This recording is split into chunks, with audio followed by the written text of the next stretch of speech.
If you want $1 million, you'll make $1 million, not $1.5 million. If you want 10 million, 100 million, and you'll never exceed that. If you change 1 billion lives, that's a formula to become a billionaire and change the world. Time costs lives. Show me your friends and I'll show you your future. You want to know why you're all f***ed up? Just look at the bums you hang around with. I do what you don't want to do, that you know that you got to do to be where you want to be. Ted Turner just gave his 75th anniversary party on CNN a few months ago. And he makes a couple of comments and he says, number one, and I'm not suggesting this for everybody. It's how I live though. First 10 years of my starting CNN, I slept on my couch. I didn't have an apartment. Bill Gates slept in the office. Steve Jobs slept in the office. And I can go down a whole list. Now these are super successful, mega wealthy guys. I slept in my office. Not everybody's willing to make that sacrifice. But it's not the only thing. But even if you don't sleep in your office, if you want to send your kids to a better school, if you want to be able to take care of your mother when she gets dementia, if you want to, this all takes money. My children aren't getting any of my money when I die.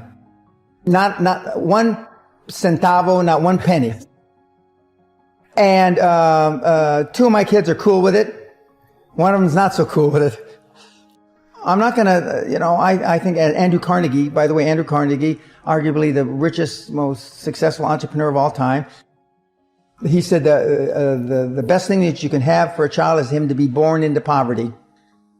And I agree. Lack of self-esteem, lack of self-worth. Now they think they have self-worth. They think because they've made a few bucks. But in actuality, and when they measure it against the other 8, 10, 12 people sitting around the table, they realize, or they start to question, hell, maybe I was just lucky. Now, all of us, when you're only a one-trick guy or gal, think, was I lucky? Now, I've done it so many times, I know I wasn't lucky. I might have been lucky the first time, but I haven't been lucky the 15, 20, 40, 50. I know that. Okay. But maybe I was lucky the first time. But my life changed when I was pretty much a haphazard kid, got in a lot of trouble, got arrested 4 or 5 times, thrown in jail. And this was when my dad's a cop.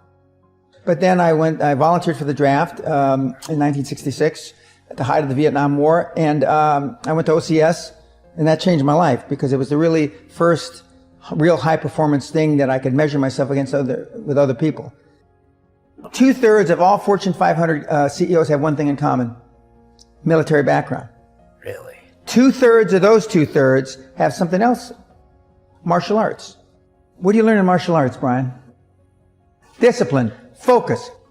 A lot of people don't believe they deserve to be there. You deserve to see what your life would look like if you gave 120%. Are you hearing what I'm telling you, baby? Listen to me very closely, right? You got to get this. You deserve, right? You've been living 70%, 80%. We've been talking about it. And you're looking at the results, the outcome, right? You reap what you sow. You're looking at the outcome of somebody giving 70%. Like everything you have, everything you are, everything you're doing, like it's 78. And what I need you to do is I need you to look at yourself in the mirror and say, come on, quit, stop playing. I deserve to see what my life would look like if I gave 120%. Now, I told a story years ago on YouTube, years ago, Dr. Maybank, Michigan State University. I'll never forget. She told this story, man, and it blew my mind, right? She took me back to kindergarten, and you got to get this in your spirit. Sister girl took me back to kindergarten, the hokey pokey, right? And so she telling the story of the hokey pokey, and it's blowing my mind, right? And I'm telling it to you today because that's how important this story was. That's how salient it was. Like, it was impactful. It moved me, right? And she said in kindergarten, right, you learn in kindergarten that you put your left foot out, you put your left foot in, right? You put your left foot out, you put your left foot in, and you shake it all about. You do the hokey pokey, she said, and you turn yourself around. That's what it's all about, right? And so she started breaking the song down, and she said, first you put that left out, right? And then you go to the next level and you put that right out, right? Then she said, you put that left arm out, right? Right? You know the song. Then you go with that right arm, right? And then she said, but at the end, right? when it culminates, right? She said that the teacher tells you to put your whole self in. You got it, you got it. She said put your whole self in, right? Put your whole self out, right? And shake it all about. You do the hokey pokey and you turn yourself around. That's what it's all about. And listen to me very closely. I'm telling you from personal experience. I know what my life was like when I put in 55. I know what it was like when I didn't try. I know what my life was like when I didn't care. I know what my life was like when I didn't have any dreams or any goals. Like I didn't want anything. I know what my life was like. Now I'm putting in 120, baby. I'm putting in 120. Look at it. I'm putting in 120 and my life is sweet. My wife's life, my kids' life, my mama's life. Listen to me, my father. I'm in a Detroit Free Press and my parents are proud. Are you hearing me? When you put in 120, not only does it affect your life, it affects your family's life. It affects your friend's life. It affects your community's life. Are you hearing what I'm telling you? So I need you to do me a huge favor. Yep, this one is different. This one is the call of action. All right, I'm gonna put you on a 21-day challenge. I'm challenging you. If you listen to me, if you ain't brave enough to challenge yourself, if you ain't courageous enough to challenge yourself, I'm challenging you. I'm challenging you to get from where you are. I'm challenging you to stop settling. I'm challenging you. I'm challenging you. I'm challenging you to stop accepting the life that was given to you. And I'm challenging you for 21 days. I'm challenging you to give 120%. Are you hearing me? I'm challenging you now. And I want somebody at the end of this 21 day, I need somebody to send me a video. I need somebody to send me a video and just show me, E.T., you were 100% right. Like I put in 120% for 21 days. I did not fatigue. I did not give up. I did not give in, E. I did exactly what you told me to do, E. And look, boom, things changed. Like my marriage changed. My classroom changed. As a basketball player, my team changed. As a coach, the way my team responds, it changed, E.T., 120%. I want you to stop giving 70, stop giving 80, stop giving 90. You want to deserve to see what would happen if you gave 120%. All right. So a couple things I need you to do on this 21-day challenge, right? The first thing I need you to do for me is I need you to have a vision. I need you to have a vision of when you get to that 21 days, what do you want? What do you want to happen after that 21 days? What is dying in your life? Look, right now, what does mediocrity look like in your life? Look, what does defeat look like in your life? What are limitations? What are boundaries look like in your life? In 21 days, this won't look like it. My marriage won't look like this. My grades won't look like this. Are you hearing me? We're going to be better as a team. Our outcomes are going 21 days. I challenge you, 21 days to first cast a vision. What will your life look like after those 21 days? Listen to me. Do me a huge favor. 21 days. Do it right or don't do it. Yep, you heard what I said. For the next 21 days, do it right or don't do it. Stop half doing stuff. Stop putting forth 50% effort, 60%. Look, stop. Do it right or just don't do it at all. Are you hearing me? Do it right. Knowing when an opportunity is right and when more preparation is needed. Be patient in knowing the difference between when the opportunity is right and when more work needs to be done. Remain alert, even if opportunity doesn't come right away. Keep looking. Be patient. Keep preparing for opportunities, even if there's a delay. Even if things aren't going just the way you think they should. Keep your disappointments at bay. Be prepared. Always be prepared. Don't let impatience allow you to give up. Take the little setbacks in stride. Don't let small disappointments discourage you. Don't let the little successes delude you. Avoid the emotional roller coaster that will always disrupt your plan. Life is going smoothly, then the bottom falls out. Everything is coming up roses, then the bottom falls out. That life starts going your way finally, then the bottom falls out. And when we begin to understand and know that, accepting that reality that we will never ever have things just on an even keel all the time, that you're going to have some ups and you're going to have some downs.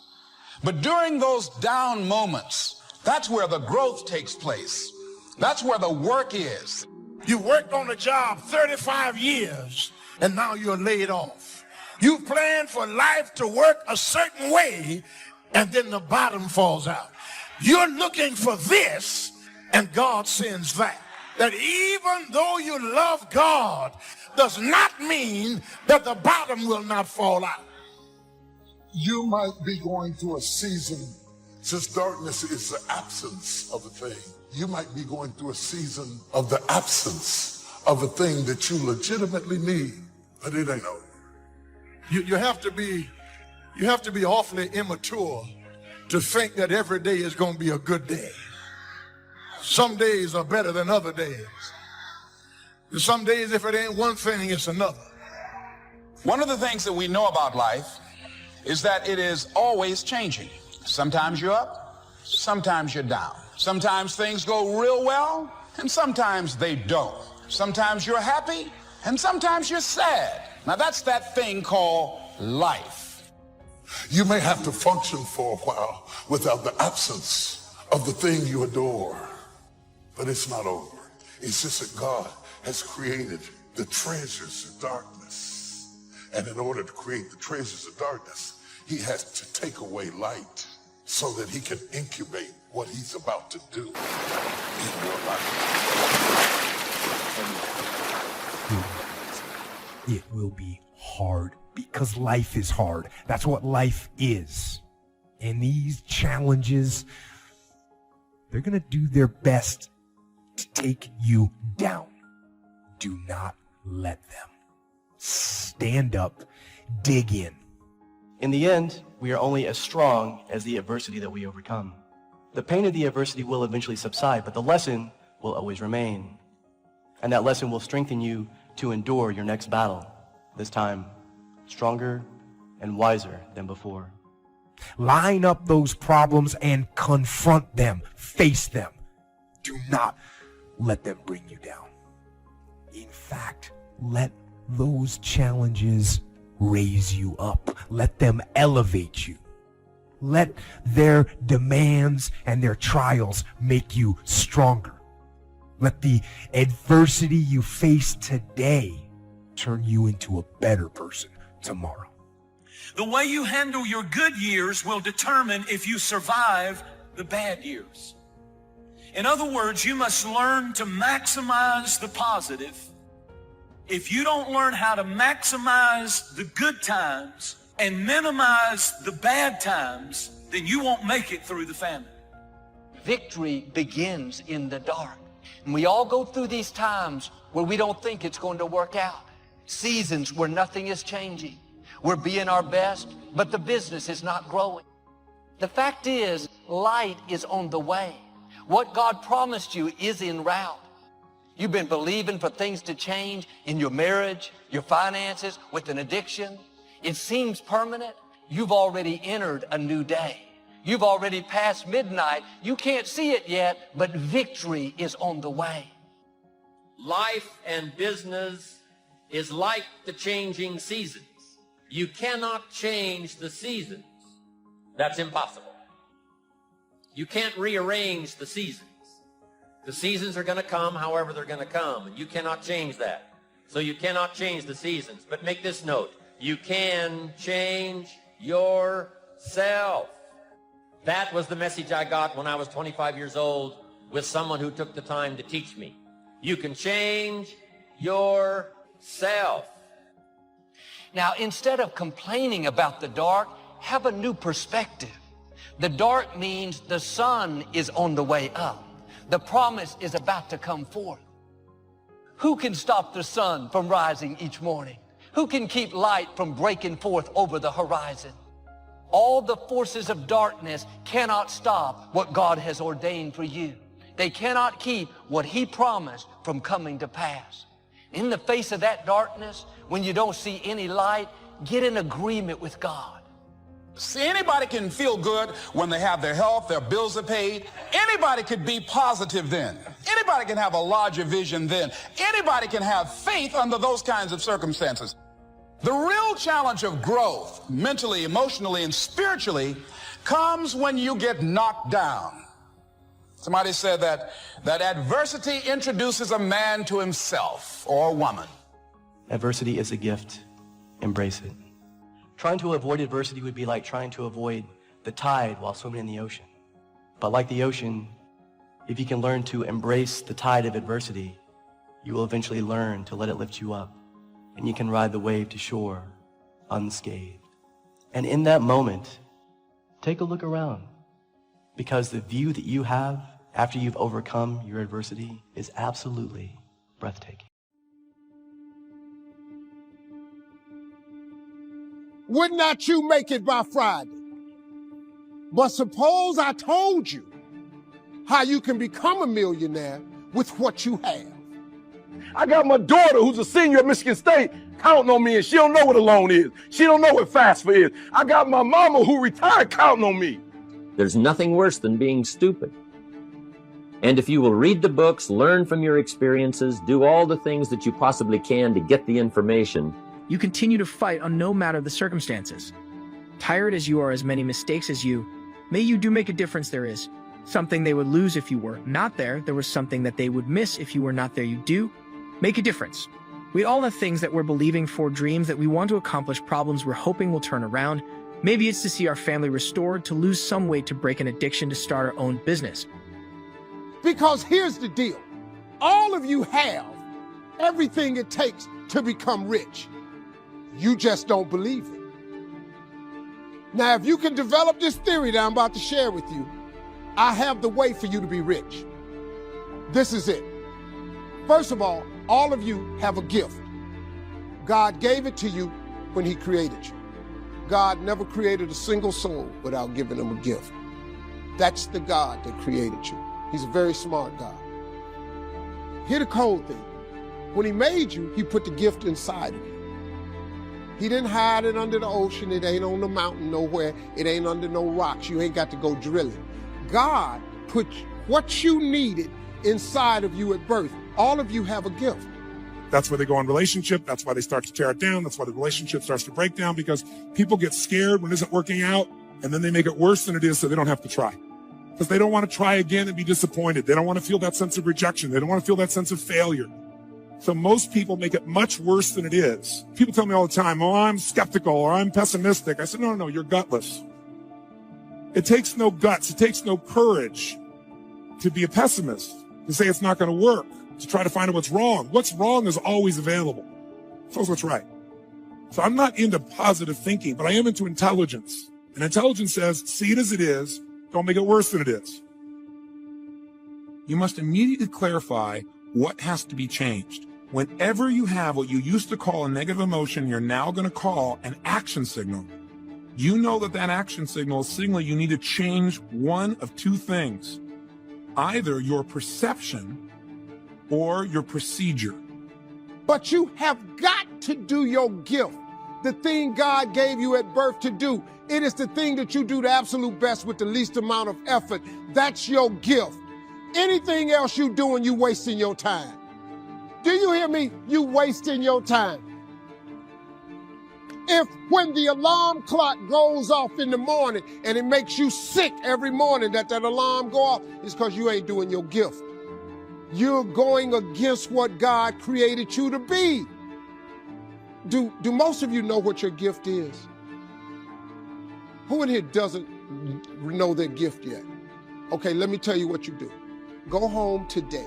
Don't talk to nobody. Sit down and have one conversation with yourself.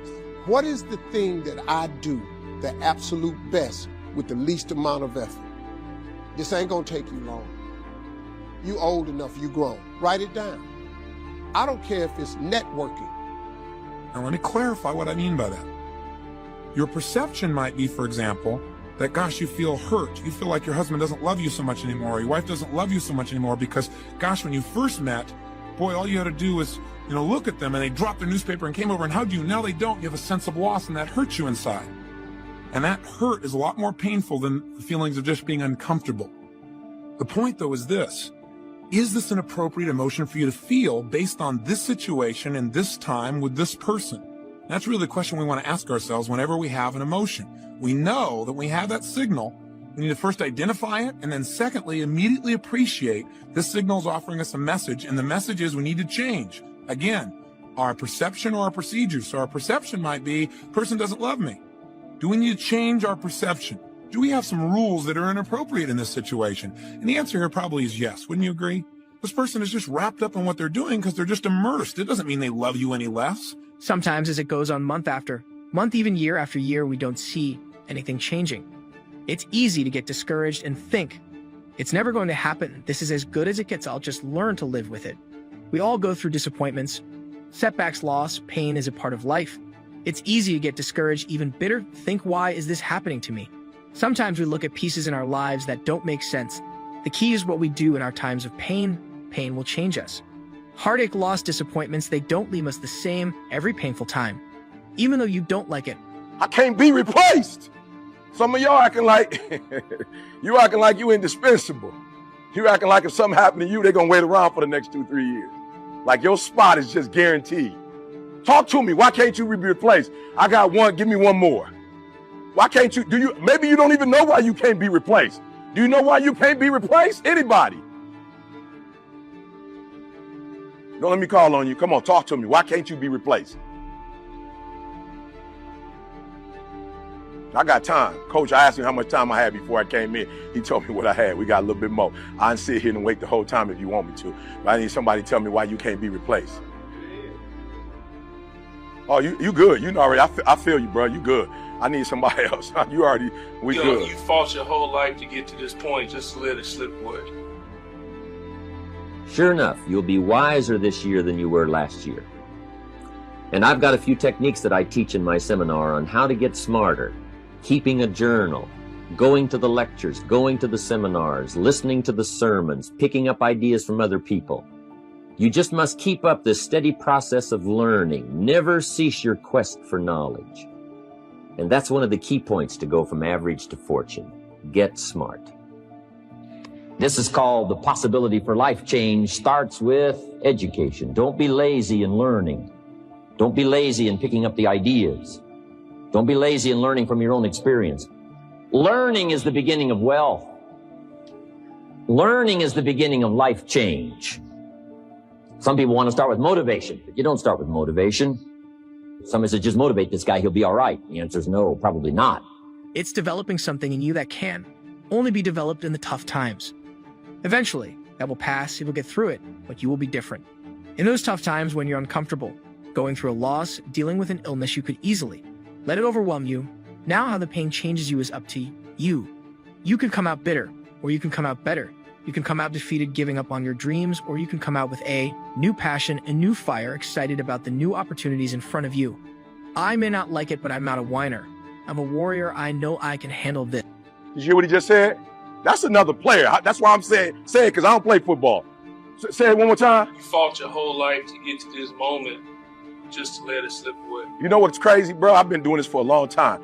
I used to think in my mind, like when I used to go and speak for teams, I used to think in my mind like, yo, y'all finally there, right? Like, yo, like bros in here like scrapping and people getting up early and people eating right, like, and people ain't on social media and people ain't smoking and people ain't drinking. Like, I was so stupid when I first started doing this. I thought everybody that came to the league was about that life. I just thought everybody was like getting up first thing in the morning, hitting the weights, eating right. I thought everybody came out like, let's go. And then I realized, yo, some dudes got here. This was their whole dream to get to the league, and they got to the league and they ain't got no more dream. You finally got to where you've been trying to get to your whole life, and you were sweeter in high school in terms of the grind. You worked harder in college than you do in the NFL. It blew my mind. You here. If a guy's an idiot, you motivate him. Now you got a motivated idiot. So education, get smart. Don't miss the training class. You say, well, I've already been to one of those classes. I've already heard it. Got a good phrase for you to take home. That's no sign you got it. Just because you've listened to those millionaire tapes one time is no sign you've got it. I'm asking you to listen to them over and over and over. I'm asking you to dedicate yourself to a new level of learning. Study, learn, grow, change, develop. Never let it be said you didn't learn. Right? If you want to solve your problems, you got to learn. If you want to take advantage of an opportunity, you got to learn. Develop your own personal philosophy here. Philosophy, major determining factor in how your life works out. Each person's philosophy is like the set of the sail. The same wind blows on us all. The difference in where we arrive at the end of the week, at the end of the month, at the end of the year is not the wind that blows. Don't complain about the pain. Without the pain, we couldn't reach the fullness of our destinies. Sometimes we bring pain on ourselves. We make poor choices. Get in a relationship we know is not good, or maybe get over our head in our spending. Now it's painful. We're having to deal with the consequences. All of us experience pain. My challenge Don't just go through it, grow through it. That difficulty is an opportunity to get stronger, to develop character, to gain new confidence.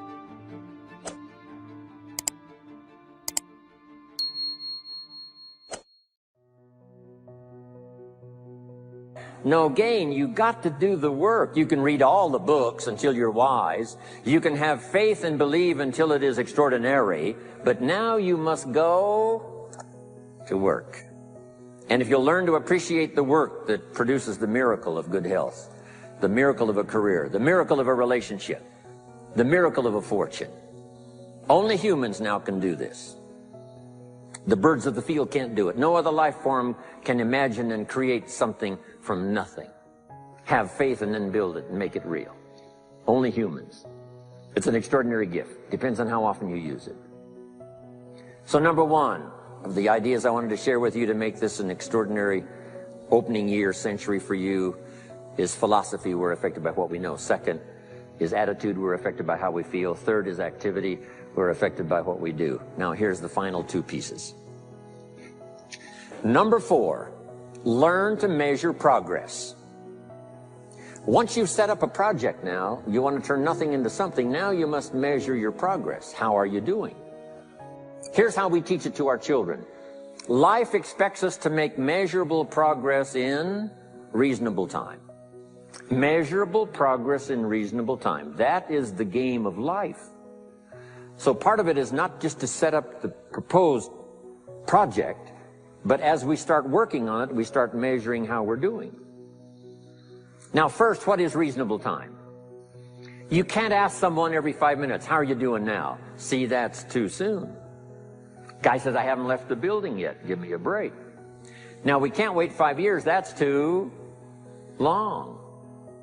So there's reasonable time. So make this note now. What is reasonable time? 1, at the end of the day. A conversation a father should have with his daughter today, because the magic is there. If he waits till tomorrow, the magic may be gone today. Next is a week. Make that note. Usually, we get paid by the week. Somebody adds up our value to the marketplace, out comes the check. The next week, somebody adds up our value to the marketplace, out comes the check. What I learned to do is to change my value to the marketplace so the check kept getting bigger and bigger and bigger. I didn't have to change the economy.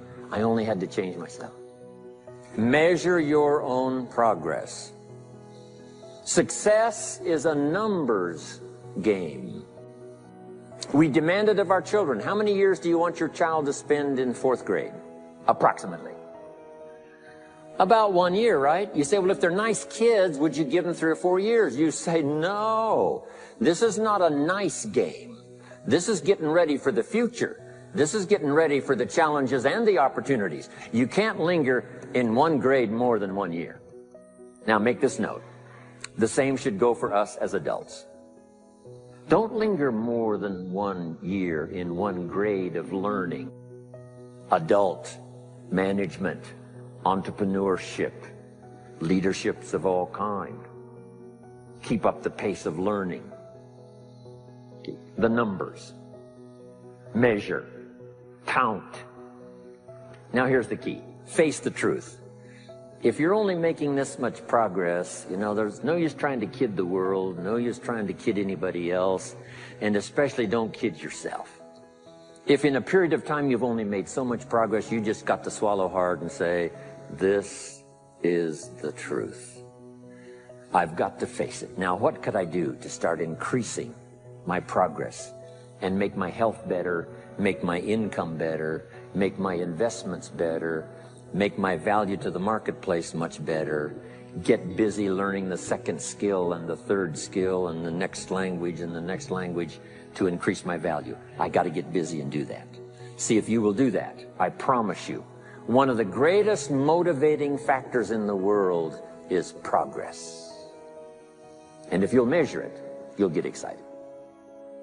Now here's number 5 of the 5 major things I wanted to share with you to make these opening years of the 21st century really pay off for you. And here's the word, lifestyle. Learning to live well, because the ultimate essence of life is not a Ferrari. The ultimate essence is not a home. The ultimate essence is not a bank account. It's not $1 million. It's not a fortune. Here it is. The ultimate essence of life is learning to live a good life. That's the key. Whether you have modest resources or whether you have mega millions, either way, the real key is learning to live a good life. And so in my closing 5 minutes, let me give you what I think is a good list. Now, this is the short list. In other presentations, I cover a longer list, but this is called Jim Rohn's short list for living the good life. Here it is. Number 1, productivity. You really won't be that happy if you don't produce. And here's the next bit of advice on that. Produce to the max if you possibly can. To produce a little is okay. To produce enough is okay. To produce some to get by is all right. But why not try productivity to the max? Andrew Carnegie, who built the steel industry back in the 30s, here's what Andrew said. I'm going to spend the first half of my life accumulating money. I'm going to spend the last half of my life giving it all away. He got so inspired by that goal that the first half of his life he accumulated $400 million, which back in the 30s was a lot of money. A mega fortune. Guess what he did the last half of his life? He gave it all away. I got a good question for you as we close. Here's the question. What's got you turned on? What's got you up early? What's got you eager to face the day? What's got you inspired to learn the extra skill, put in the extra time, go the extra mile, learn how to work with people, guarantee your future? Here's number 2, good friends. You got to have good friends. You've got to get so good at that thing that when people see you do it, you make them experience the most potent human emotion, and that is awe. To get that good is a terrifying journey of self-discovery and confronting who you really are, because you cannot make change until you acknowledge where you're actually at. The most important decision of your life is deciding whether you're truly committed to being happy no matter what. Because life is going to throw all kinds of curveballs at all of us. There's the one thing that's in common in this lifetime is extreme stress. But it's just true. Someone you're going to care about is going to die. Someone's going to take advantage financially if you're not careful. You're going to find yourself in a position the government might change the rules and you can't do what you're doing before. Somebody call, like I've gotten a call saying you got a tumor in your brain. Those days alter you. So the greatest gift you could give yourself, besides making this life about love and making this life about giving, because to give you have to keep growing, is, I believe, to make that decision and say life is too short to suffer. We are all very good at shooting second arrows at ourselves. How many times have you laid yourself low? How many times have you berated yourself for taking some damn fool action in retrospect? How many times have you compared yourself unfavorably with someone else? We don't just shoot second arrows. We shoot third, fourth, fifth, sixth, and seventh arrows at ourselves. The important thing for you to note is the second arrow is always delivered by means of mental chatter. What you don't recognize is the stuff that you believe, which you have not subjected to the same scrutiny, is equally false. And that too will crumple. So the question to ask yourself is not, is this true or false, right or wrong, good or bad? The question to ask yourself is, does this model work for me in my life now better than what I am currently using? You get to build yourself in any direction you want, in any way, to become anything you want. There will be an extraordinary price to pay, but you can go in any direction. Now, I don't think that we're born blank slates, but we are so close to that. To worry about where your limits are is to miss how much you can improve. So focus on how much you can improve. There's an amazing quote by Alexander Solzhenitsyn, the author of the Gulag Archipelago. And what he said was, the line between good and evil runs through every human heart. The most important decision any human being has to make is whether they live in a friendly or a hostile universe. Decision. The most important decision anyone has to make. Because neither of those two states is empirically true, but either will immediately appear true once you decide to believe it. That the secret to life is to get outside yourself and find the way to add value to others. There's nothing that's more fulfilling than doing something beyond yourself. I think one of the things that makes me proud to be a human being is human beings will do more for others that they care about than they'll ever do for themselves. And when you tap into that, you have more energy than anybody else. You have more joy. You have more excitement because, as I always say, life supports whatever supports life. Motive matters.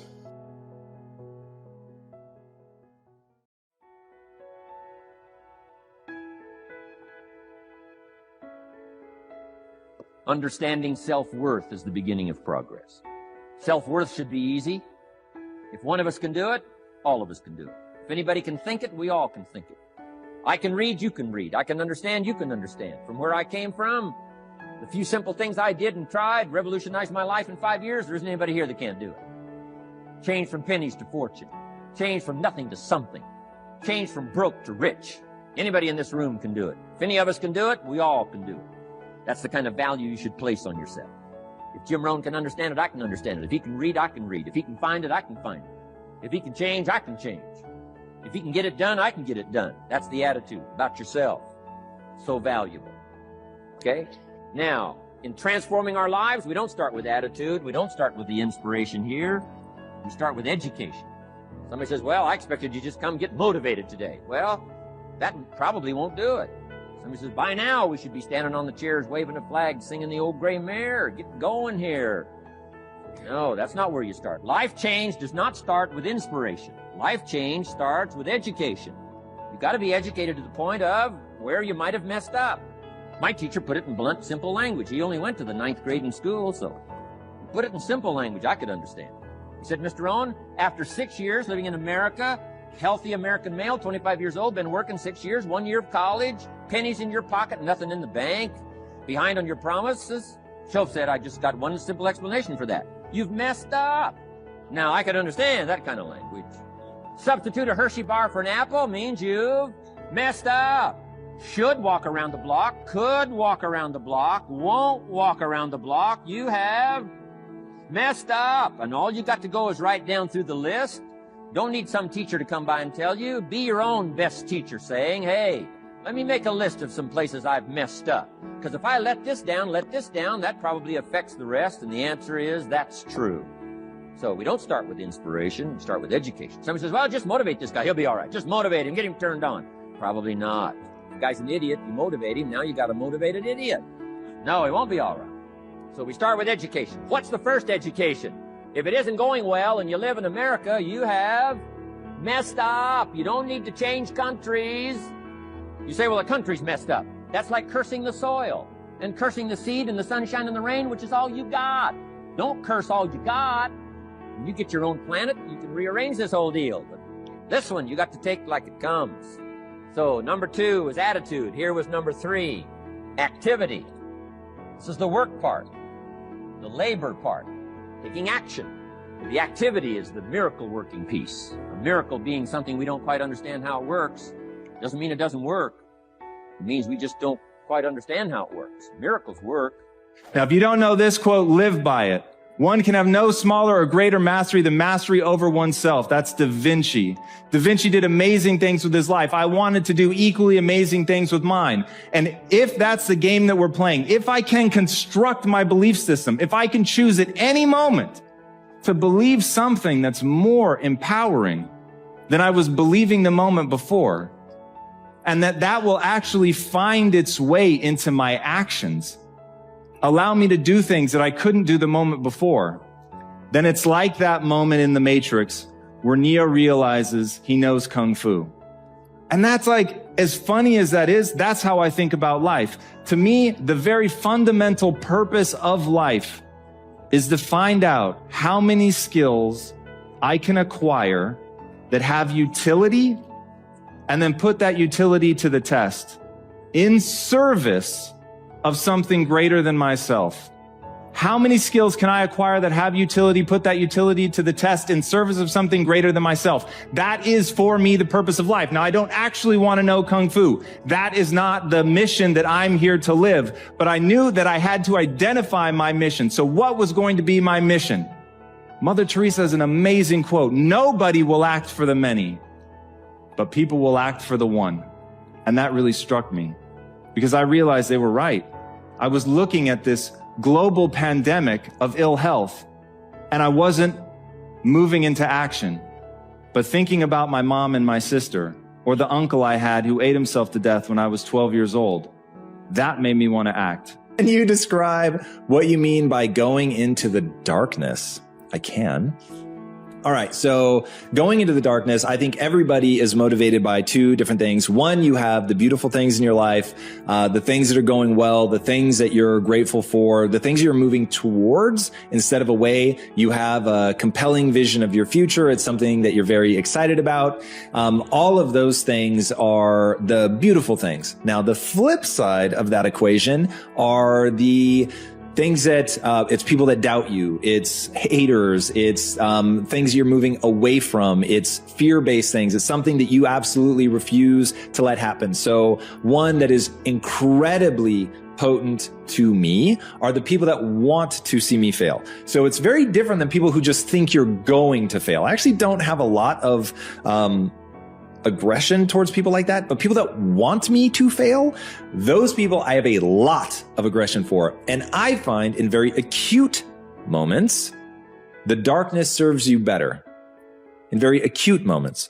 Now, the light, the things you're moving towards, the things that are beautiful, the things that you're grateful for, all of that is the only winning strategy long term, because the darkness becomes corrosive. You start to become bitter. You start to be angry. You stop being optimistic. You stop seeing things in a way that's empowering and positive. And I mean, just thinking about the deep limbic system, when it gets inflamed, you perceive things as negative. I think negativity stops people from making progress. There's a whole host of neurological reasons and sort of mindset reasons why I think that being negative over the long run becomes very, very detrimental and holds you back. But from an acute standpoint, they've done studies on this. If you want someone to be able to endure more pain, the surest way to get people to endure more pain is to let them get angry, let them be aggressive. And in doing that, people are able to withstand in the clinical trials. I'll say there's probably more than this, but in clinical trials, they're able to withstand 30% more pain. So just straight being able to take more pain,